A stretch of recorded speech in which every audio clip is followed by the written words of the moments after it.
Hey everyone, this is PrinceWatercress, and this time around we're going to do an NES Let's Play. This time it's Disney's Chip 'n Dale Rescue Rangers. And it doesn't matter which one I play as Chip or Dale because they both play exactly the same. So I'm just going to go ahead, go as Fedora, go with the code, and just go ahead and play as Chip. Anyway, we start the game by looking for a lost kitten. Which is kind of interesting because, well, we've done more interesting stuff than that in the cartoon series, or at least they did. I mean, come on, they actually followed the mad scientist plots.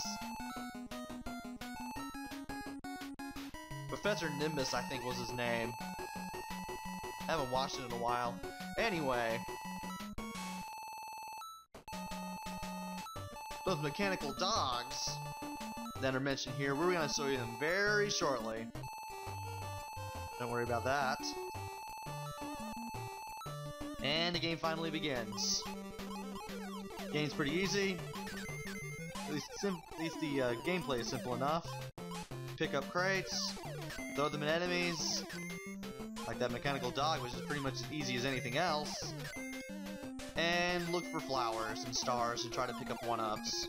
The flowers act like coins. 100 gives you an extra life. The stars collect 20 to get an extra life.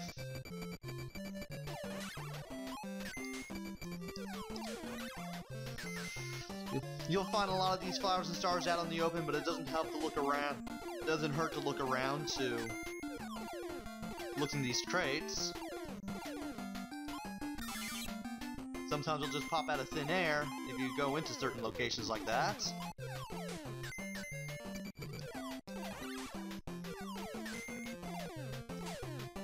Mechanical dogs are pretty vanilla enemies, and now we climb up a power pole.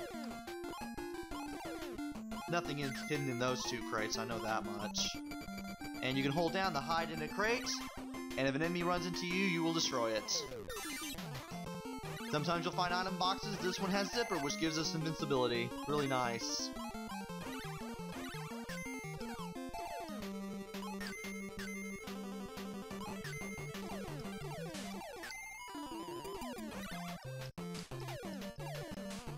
Alright. I'm not even gonna go for those two flowers. It's not really worth it. These steel boxes can be reused if you need to.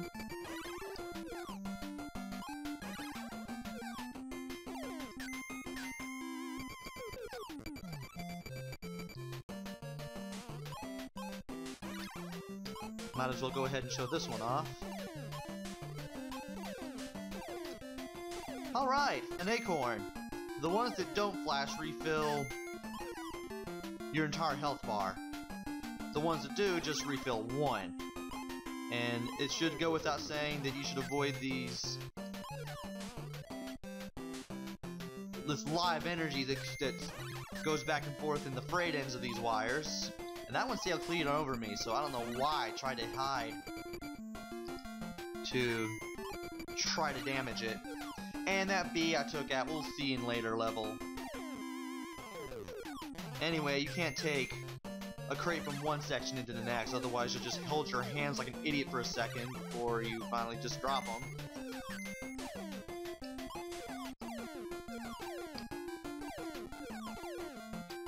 There should be a mouse right here. Yep. Alright. Now these things can't be thrown like as usual, but you can place them right in front of you when you throw them like you throw anything else, and you can make a staircase. Don't think there's anything here, but I want to be safe. And really good advice here, or whenever you can do it, it's always best to take a metal crate with you. So that way you can always have a weapon handy that you can at least hide in while you look through the crates, and that way in case you see an enemy, you'll be able to hide in the steel box and be able to take an enemy out. And then just go about your business again. Anyway, that cheese in that box actually lets Monterey Jack go through that wall. Or Monty for short. And it takes us to this boss level, and this one's pretty interesting and easy enough. Just avoid the lightning bolt at these enclosed fist throw at you. Pick up the ball, throw it up 5 times. They hit that green line at the top, and there you go. Zone 0 clear. Then you have a bonus game where you have 5 seconds to try to get everything, and that top center crate 90% of the time is going to have a 1-up star in there. And once we beat the zone, we find out it was all just a ruse by Fat Cat for him to do some of his dirty work, and he's already killed Gadget. Great. We can't have Fat Cat making her invent stuff for him, so we'll have to go to his casino if we want to get her back, and it's going to be somewhat of a long and perilous journey. But at this point, now that we've completed the initial intro stage, we can go to any of these 7 zones. We move into a time, we will have to do the zone that's there. And you can skip some of these zones if you want, but just to cover the entire game, I will go ahead and do them all in alphabetical order. So, with that being said, here's Zone A, which takes place in, I guess, a treehouse of some sort. You can kind of tell by some of these little man-made ladder holds, and there are flashing arcanes there. There should be a star there. Got it. Hope I don't die during this LP. It is pretty easy enough, but it is still fun. Then again, any Disney licensed game made by Capcom during the 80s and early 90s can be described as being easy yet fun. They're not the best games in the world, but, well, they entertain young and old alike, and I can always put my bottom dollar on them to do that when I need them to. And those flying squirrels will come down at you, and hold down, press B after you start hiding, and you'll be able to throw crates at low-lying enemies. Is it useful? You bet. Hide here. Go ahead and take that one out, and go ahead and take this one out. I think there's a flashing acorn in there. I saw a tinge of gray there. And this owl is basically just like the boss from the last zone. Just avoid his dive attack and avoid his feathers. Hit him 5 times. I thought I was gonna hit him there. Well, now. And there you go. I've been doing well so far. And another bonus stage! That's the 1-up I was talking about. They're just like the stars except they flash between gray and red.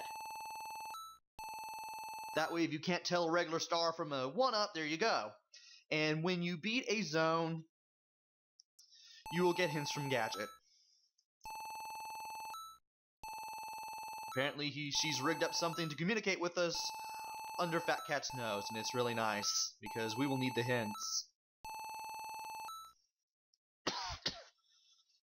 Anyway, we will have to jump on some water taps in Zone B. We'll see that shortly. And we'll see Zipper again in Zone C. And that's all she can give us for now. So let's go ahead and do Zone B, which takes place in a restaurant. I believe that this box contains a flashing acorn. Good for 1 heart.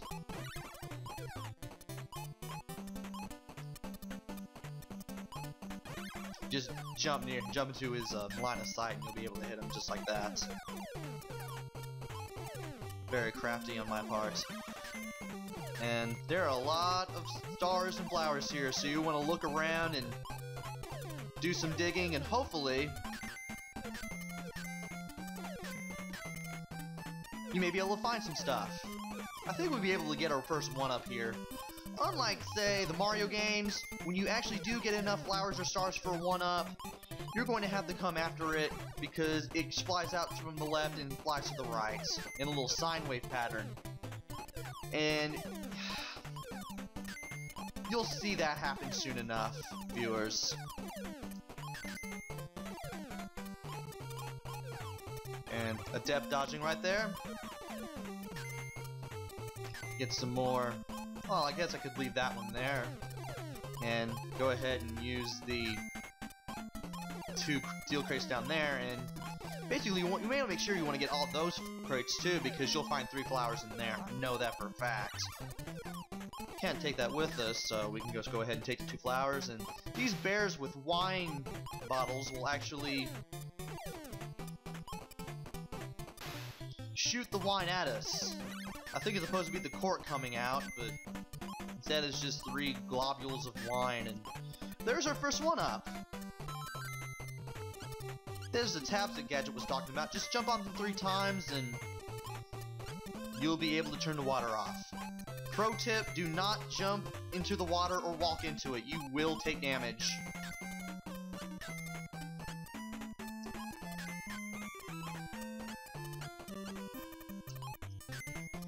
Anyway, when those bears shoot at you, they actually get blown back.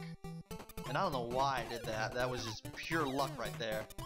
And this guy will fly right at us. Don't want to jump into the pots.